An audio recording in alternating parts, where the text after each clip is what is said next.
Hello everyone. तो आज हम यहाँ पे इस वीडियो में डिस्कस करेंगे एक इंपॉर्टेंट कॉन्सेप्ट है जेई के प्रीवियस ईयर क्वेश्चन का, that is eccentricity of ellipse and hyperbola. तो उससे रिलेटेड हम यहाँ पे ये क्वेश्चन भी डिस्कस करेंगे। जेई मेन 2020 में पूछा गया है। क्वेश्चन में क्या लिखा हुआ है देखिए, क्वेश्चन में लिखा हुआ है if E1 and E2 are the eccentricities of the ellipse and hyperbola respectively. तो हमें यहाँ पे दोनों इलिप्स और हाइपरबोला की इक्वेशन दी हुई है, हमें उनकी इसेंट्रिसिटीज को कैलकुलेट करना पड़ेगा फॉर्मूले से। अब उसके बाद में क्वेश्चन में लिखा हुआ है if E1, E2 is a point on the ellipse. तो हमें यहाँ पे ये k जो है ये मिसिंग है, इसकी वैल्यू कैलकुलेट करनी है, हमें बतानी है क्या होगी। तो ये हमारा यहाँ पे क्वेश्चन है। तो उसको आप कैसे कैलकुलेट करेंगे, सबसे पहले हम इस चीज़ को समझते हैं। ये E1, E2 जो पॉइंट है इस इलिप्स के ऊपर, इसका क्या मतलब होता है। इसका मतलब ये होता है कि ये जो पॉइंट है ये इलिप्स की इक्वेशन को सेटिस्फाई करेगा।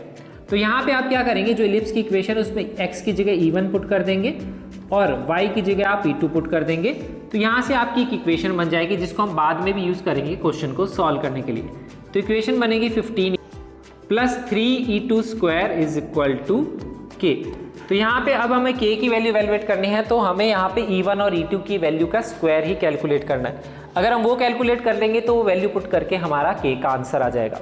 तो अब हम यहाँ पे देखते हैं कि E1 और E2 स्क्वायर कैसे कैलकुलेट करेंगे, क्या कॉन्सेप्ट क्या है, उसका फॉर्मूला क्या है। तो उसके लिए हम यहाँ पे कॉन्सेप्ट देखेंगे। कॉन्सेप्ट है eccentricity of ellipse and hyperbola. तो सबसे पहले हम यहाँ पे देखते हैं इलिप्स की। तो इलिप्स की इसेंट्रिसिटी का फॉर्मूला कुछ इस तरह से होता है, b square upon a square equal to 1 minus E square, जहाँ पे e जो है वो इसेंट्रिसिटी ऑफ इलिप्स है। सिमिलर टाइप का फॉर्मूला होता है हाइपरबोला का। तो फॉर्मूला इस तरह से होता है, b square upon a square equal to E square minus 1। इसको ध्यान रखना भी ईजी होता है, यहाँ पे इसका जस्ट नेगेटिव यहाँ पे लिखा हुआ है। इसको हम ऐसे भी ध्यान रखते हैं क्योंकि सेंट्रिसिटी ऑफ इलिप्स 0 से 1 के बीच में होती है, तो 1 minus E square positive quantity होगी और यहाँ पे ये स्क्वायर है तो ये भी पॉजिटिव क्वांटिटी है, तभी ये पॉजिटिव क्वांटिटी आपस में इक्वल हो सकती है।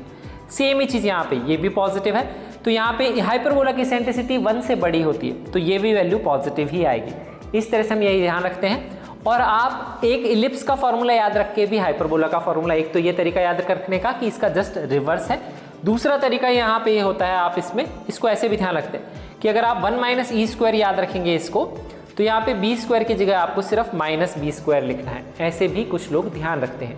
तो ये फॉर्मूला है। अब इसमें कंफ्यूजन क्या होता है कि बी स्क्वायर और ए स्क्वायर की वैल्यू हम डिफाइन कैसे करते हैं इलिप्स और हाइपरबोला में, वहीं पे स्टूडेंट मिस्टेक करते हैं। फॉर्मूला आप ध्यान रख लेंगे तो उसमें हम कैसे डिफाइन करते हैं। तो जो आपकी इलिप्स की इक्वेशन और हाइपरबोला की इक्वेशन को 1 बाय 1 देखेंगे। देखिए, तो इलिप्स की इक्वेशन जो है अगर आपने स्टैंडर्ड फॉर्म में लिख ली, that is X square upon something plus Y square upon something equal to 1, तो उसमें बी स्क्वायर और ए स्क्वायर की वैल्यू आप कैसे लिखते हैं, जो भी डिनोमिनेटर में यहाँ पे छोटी वैल्यू है उसको बी स्क्वायर बोलते हैं और जो बड़ी वैल्यू है वो ए स्क्वायर।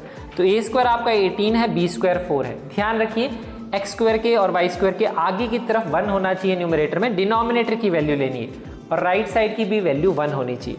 तो यहाँ पे अगर आप इसमें देखेंगे तो इसमें ए स्क्वायर की वैल्यू कितनी आएगी, यहाँ पे इस फॉर्मूले में पुट करेंगे तो ए स्क्वायर आपका 18 आएगा, क्योंकि बड़ी वैल्यू को ए स्क्वायर बोलते हैं इलिप्स में, छोटी वैल्यू 4 है उसको बोलते हैं हम बी स्क्वायर।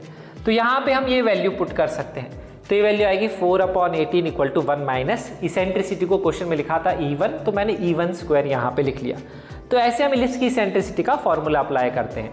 नेक्स्ट यहाँ पे होता है हाइपरबोला। तो हाइपरबोला की इक्वेशन ये है। हाइपरबोला में इंपॉर्टेंट होता है कि साइन के हिसाब से होता है। फॉर्मूला हमें पता है B square upon A square equal to E square minus 1। अब यहाँ पे बी स्क्वायर और ए स्क्वायर, ध्यान रखना ये छोटी वैल्यू और ये बड़ी वैल्यू ऐसे नहीं डिफाइन होता है। इसमें जहाँ पे पॉजिटिव साइन होता है जिसके एक्स स्क्वायर के आगे पॉजिटिव है तो ये आपका ए स्क्वायर है, ऐसे हम ए स्क्वायर डिफाइन करते हैं।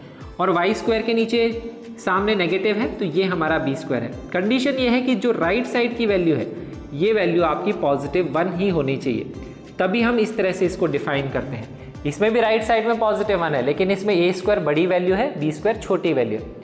इसमें ए स्क्वायर जो होता है प्लस के साथ वाला, इसमें कोइंसिडेंस से वो बड़ी वैल्यू के बराबर आ रहा है, लेकिन ऐसा हमेशा नहीं होता है।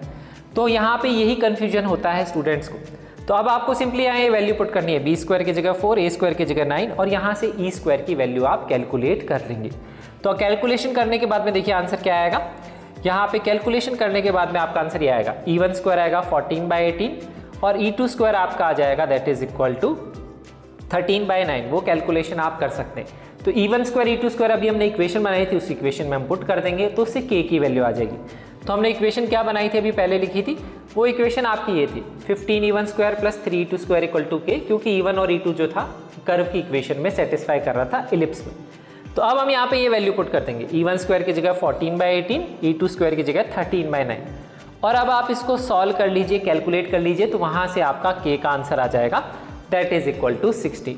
तो एक सिंपल बेसिक सा कॉन्सेप्ट है eccentricity of ellipse and hyperbola, जिसपे जेईई मेन में डेफिनेटली क्वेश्चन आने के चांसेस काफ़ी हाई रहते हैं। तो इसमें a² और b² में कन्फ्यूजन नहीं होना है, और फॉर्मूला दोनों का सेम ही है, हम एक साथ भी ध्यान रख सकते हैं।